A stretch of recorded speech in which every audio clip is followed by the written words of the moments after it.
Hey, what's up, everybody? True Boxing here. Thank you for coming back to get hit with the truth. So I'm coming to you today again with another mid-year top 10 for the year 2021.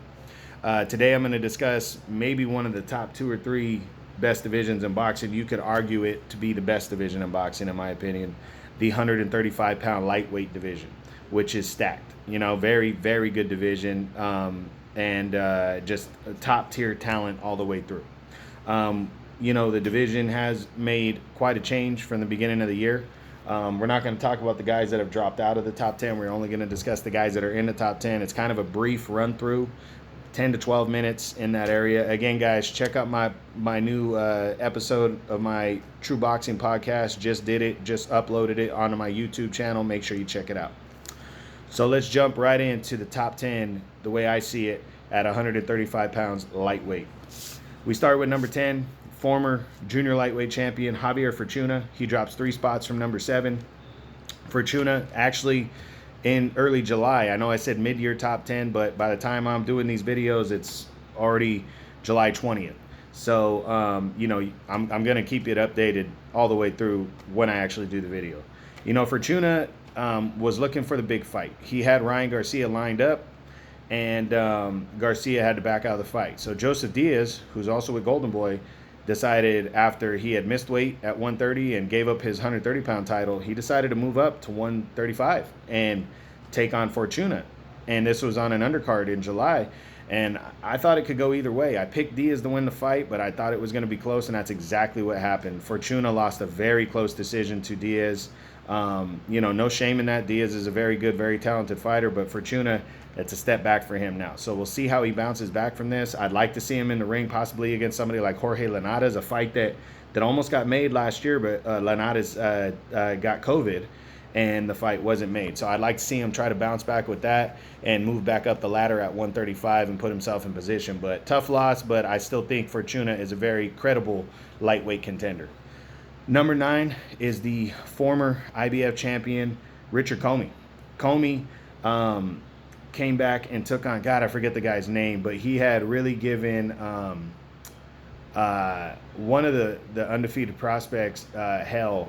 I forgot his name. Off the top of my head, I forgot his name, but a lot of people were thinking that Comey, it was going to be a tough fight for him, and Comey just blew the guy away. He dominated the action, stopped him, and Comey is still here. He drops 3 spots from number 6, but that's because a lot of guys who moved up into the division, 3 guys in particular that are very, very good, moved into the division and broke into the top 10. But Richard Comey's still there. He's still a guy to be dealt with. He's still a very good fighter. He can move up to 140 if he wants, but there are fights for him to get here at 135, especially if Bob Arum's willing to work with the zone.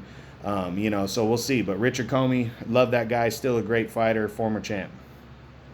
Number 8, dropping 3 spots from number 5, is the former multi-time world title challenger Luke Campbell. Luke Campbell kicked off the year taking out Ryan Garcia. This is a fight that a lot of people thought that didn't know where Ryan Garcia was. If he was going to pass his test, Luke Campbell was a huge test to pass. And he had never been in a ring with anybody like Luke Campbell.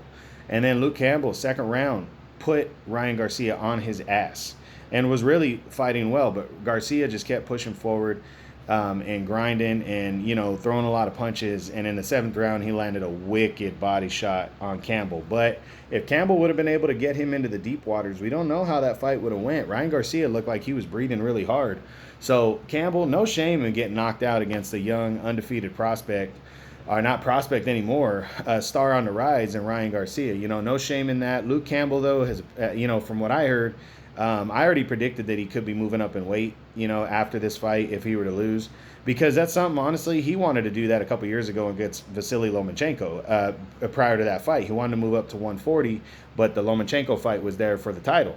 So he decided to stay there, and he lost. And there's just was a lot more fights at 135 at the time.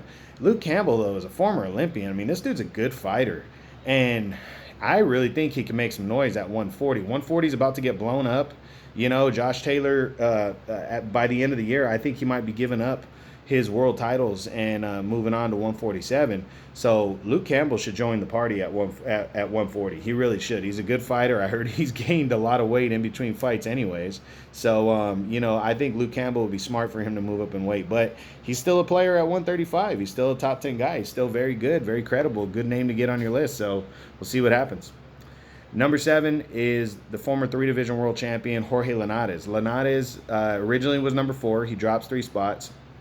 He took on Devin Haney at the end of May, and it was a very good fight. Very good fight, but Devin Haney was consistently beating him to the punch. He really was. But then Linares landed a monster punch in the, I want to say it was the 10th round, that hurt Devin Haney badly. And Haney had to hold to stay in that fight. And it was the way he was holding, though. He was jumping at Linares, grabbing him, trying to hold on to him, so Linares wouldn't knock him out. The referee didn't even warn Haney, and he should have. So a lot of people complained about that. But Linares showed he went the distance. He got beat convincingly on points, but he showed that he's got a lot of heart. He could still fight late into fights. He's an older fighter, and nothing to hang his head about, because he was definitely in that fight. He could have definitely done some damage if the refereeing would have been on the level it should be. And I really think guys like Richard Comey and Javier Fortuna, he wants to roll the dice against those guys to climb back into the mix. Why not? Or take on a guy like Ryan Garcia. He's definitely good enough for that, and we'll see what he does next. Tough loss, but I really believe in Jorge Linares still, even at his age. Number 6, breaking into the top 10 at 135 for his first time, is the former junior lightweight champion, Joseph Diaz Jr. Joseph Diaz came out of nowhere in the lightweight division. He really did. He started the year in the top 3 or 4 at junior lightweight, 130. He was the IBF champion. He had a mandatory title defense due against Shavkat Rakhimov, and he lost the title on the scales. He didn't even come close to making weight. He got stripped of his belt. The fight went forward with Rakhimov, and then he ended up fighting to a draw with Rakhimov. But everybody, myself included, felt that he was going to stay at 130 because he's not a big guy at 135. He's not a huge guy at 130, to be honest.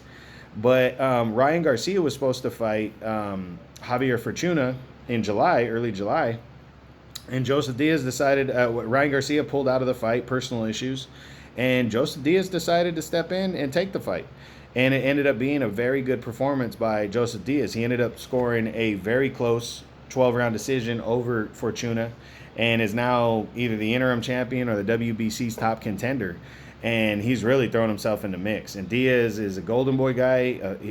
Fights can be made. He's very talented. He's good, and he's made himself a player in this division now. So congrats to him. We'll see what he does next. I'd love to see him and Devin Haney. I'd love to see him and Ryan Garcia. There's fights with Jorge Linares there. So we just got to wait and see, what happens. But I'm looking forward to seeing Diaz at 135 now. Number 5 is Devin Haney, the WBC world champion. So Devin Haney came into the year, and he wasn't ranked. I didn't have him ranked. He hadn't beaten anybody. He hadn't even come close to beating anybody good enough in the top 10. And at the end of May, he got a showdown with Jorge Linares, and he passed the test. He outworked Linares. Only blemish on that fight is that he got rocked in the 9th or 10th round, and he struggled to hold on, and the referee never warned him for holding. He was holding at a ridiculous rate. He was jumping at Linares to hold him instead of letting Linares come in and then grabbing him. He was jumping at him to hold him, and it was pretty ridiculous that the referee didn't do anything. But be that as it may, he walked away with a clean decision win. He's the WBC champion. You can argue that him and Teofimo Lopez share that belt. Lopez is the franchise champ, and he's the quote-unquote world champ. But, it's still considered a world title. We don't know what he's going to do next. There was speculation of him and Lomachenko. Lopez said he'd want to face him in a mandatory fight. Now it's looking like Lopez and Lomachenko are on a collision course later this year. So where does that leave Devin Haney? Well, you had Joseph Diaz just get a big win over Javier Fortuna. You got Ryan Garcia still sitting there. I think there are fights there to be made for Devin Haney, and he needs to try to get one of those fights made. So we'll see what happens. Number 4 is the undefeated WBC interim champion, Ryan Garcia.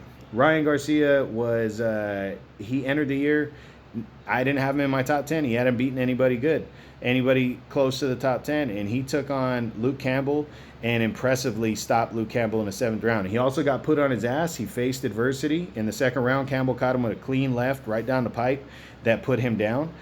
He got up. He weathered that storm. He continued to fight, continued to throw combinations, and he was getting tired, though. And I do want to see a top 10 guy take him deep into a fight, but he didn't allow it to get deep into the fight as he landed a wicked body punch on Luke Campbell that sent him down and put him out for good in the 7th round, and he became the interim champ. He was rolling. He had a showdown with Javier Fortuna lined up for early July, and he backed out of that fight due to personal issues. And we don't know when he's going to be returning. So I'm hoping he figures that out. If he comes back and he doesn't take on one of the top dogs, I'd love to see him and Joseph Diaz or him and Jorge Linares go at it. I think that'd be fun. Of course, I'd love to see him and Devin Haney get in the ring, but I'm not sure he wants that fight. He bailed on that fight when the WBC ordered it, so I'm not sure he wants that fight. But we'll see. But congrats to him on getting his career best win.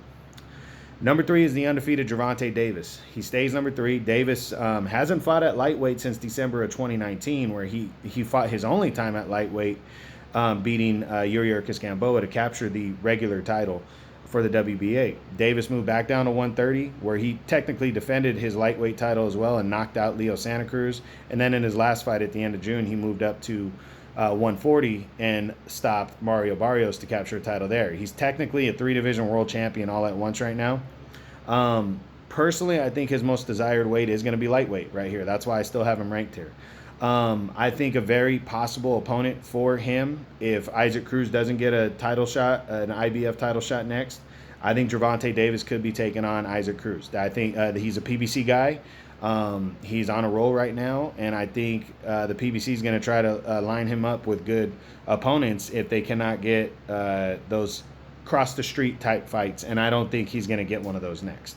So he's either going to move down to 130, in my opinion, fight Gary Russell there, or he's going to move back down to 135 and, in my opinion, take on a very good Isaac Cruz, who, he's going to make it interesting. So that's what I see happening for Davis. Number 2 is the former 3-division world champion, former two-time Olympic gold medalist, Vasily Lomachenko. Lomachenko came back in June, at the end of June, and took on Masahiro Nakatani. He was bouncing back off that loss to Teofimo Lopez last year, and I predicted him to be mean in this fight and really go after Nakatani and outwork him, outclass him, and stop him in the late rounds. A lot of people thought Nakatani was too big for him, and Lomachenko proved me right. He was mean in that fight. He totally picked apart Nakatani, beat him up, and in the 9th round stopped him impressively. So Lomachenko, a big win, and right after that fight, they started immediately talking about a rematch with Teofimo Lopez that is most likely now going to take place this year. There's even talks that Lopez is going to scratch his mandatory defense against George Kambosos because he doesn't want to go to Australia to fight him. He's going to scratch that fight, and he's going to move straight into a fight with Lomachenko. I don't know. That's just speculation. I just actually read that today. But we'll see. We'll see. But Lomachenko has on the horizon. Teofimo Lopez is in his sights, and we're going to see if that fight gets made. And I'm really looking forward to it. I want that rematch before the end of the year. I really do, because I think Lomachenko is going to beat Lopez. And now still number 1 is the undefeated and undisputed, in my eyes, lightweight champion of the world, Teofimo Lopez. Lopez has supposed to have been fighting George Kambosos since June now. He was supposed to fight him in June. Lopez's camp tested positive for COVID, Lopez did, and the fight got pushed back. It got pushed back to August. Now they're talking about that fight getting pushed back to September on Triller still, but that it's going to take place in Australia. And I heard Lopez's camp does not want to go to Australia and fight because of the COVID restrictions and the quarantine that you have to go through to do that. They're saying right now there's speculation that the fight doesn't happen at all, that he gives up his IBF title and moves straight into a Lomachenko rematch. So that's just speculation right now. We don't know for sure. But I want to see what's going to happen, how this all plays out. If he fights Kambosos, I think he's going to destroy Kambosos and then move straight into a showdown with Lomachenko after that. If not, I think him and Lomachenko could lock horns in October, November, December at the latest. And I think Lopez is going to lose those titles back. But we'll see. Lopez really has a chance to prove if he's the top dog in the division. But that's it, guys. That's the lightweight mid-year top 10. It went a little longer than I wanted it to, but it's because it's the lightweights, guys. I mean, these guys are the best, one of the best divisions in boxing. So hope you enjoyed it. Mid-year top 10 for the lightweight division. True Boxing. You've been hit with the truth.